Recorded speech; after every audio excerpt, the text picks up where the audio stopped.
of the dark side. You'd be a very strange person indeed if you didn't know that I played Darth Sidious and also Palpatine, although of course I never admitted it in public, and George never admitted it on screen. Palpatine represents the devil. He represents the pure evil, the Dark Lord of the Sith, who is purely out to get more power and his greed. I'm appointing you to be my personal representative on the Jedi Council. Primarily, when you look at Episode 3, it is the story of Anakin Skywalker's fall. But one of the things I find more interesting is the whole arc of the character that Ian plays as Palpatine and Sidious. Takes us back to the old Return of the Jedi days. Absolutely does. I haven't seen a polished helmet since those days. And you, young Skywalker, we will watch your career with great interest. If you wanted a subtitle for these movies, it could be Fathers and Sons. I need your help, son. And while Palpatine isn't, we must assume, Anakin's natural father in this film, he's certainly a father figure for him. So then you could pull him. Yeah. You say, I've known you since you were a little boy. Everybody believes it's Darth Vader, who's the really ultimate bad guy, but the guy who's truly evil is Palpatine. He has manipulated this whole saga. Ian does such an amazing job of playing the puppet master. You know, he pulls each string with such charming yet evil precision. I think one of the factors of the character I play is temptation, and Anakin is tempted and indeed seduced by what Palpatine has to say and has to offer. You wanted to see me, Chancellor? Yes, Anakin, come closer. I have good news. People, I think, will find him very conflicted and understand his plight. But at the end of the day, he wants this thing called power. It's all really well embodied in one scene at the opera, where Palpatine shares a story, an old Sith tale, which very much impressed Anakin at the very core of sort of his fears and desires. Palpatine sort of tightens his hold on Anakin and instills very profound notions of grandeur. The dark side of the Force is a pathway to many abilities some consider to be unnatural. Ian has been amazing to watch. I mean, he comes from that English stage background where he learns the lines, he nails it every single time.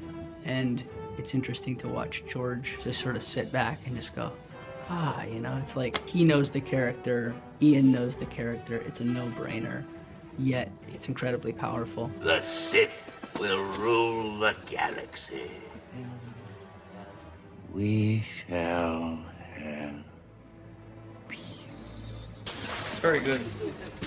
When you're just playing a scene with another actor, and it's a scene that has a chance to develop, that it's a dialogue scene in which there are many beats, you can make different choices, not ones that interfere with the continuity, but you're able, if you can find them in yourself, to offer George and the editor lots of different things. Safe and secure society. That was perfect, wasn't it? Absolutely perfect, Ian. Ian's one of the few actors who actually likes to get made up.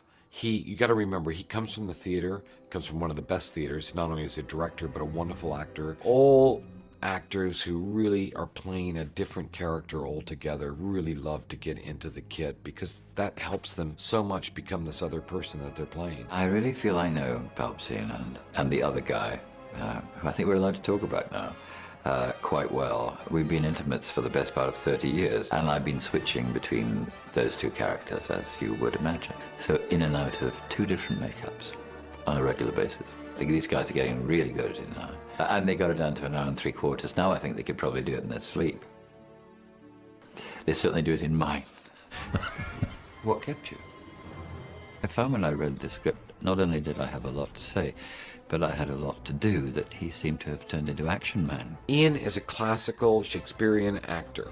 You know, the last thing in the world that he can do or wants to do is be a Jedi Master. You know, he is not a Jedi Master. He's got to be even more powerful than the Jedi. You know, so it's not that was not a day that he relished. I knew we'd be shooting those scenes in about 5 days, so I didn't have that long with Nick to get up to speed. Relax. There you go, like that. It's gonna look mean. Go over and over. It's gonna act. Over and over, and I take it away like that. We had to incorporate Ian into those sequences sequences, we learn to move at a specific speed and sort of dexterousness that Ian just doesn't have yet because he wasn't focused on doing that. And then backing up. But I didn't know he could use a lightsaber. And twice as fast. In fact, no, 500 times as fast as anyone else. And sometimes, you know, he would not be looking, and I whacked him.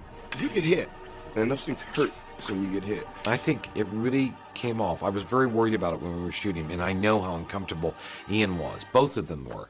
But I think they did a great job because it's a fight of close-ups. It's a fight of the two of them sensing who has got the greater strength. And then, boom, you're right back in, face-to-face with them. Great sequence.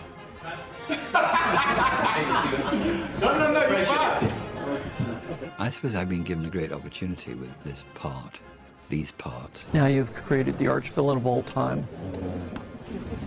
But I guess it's all in a day's work.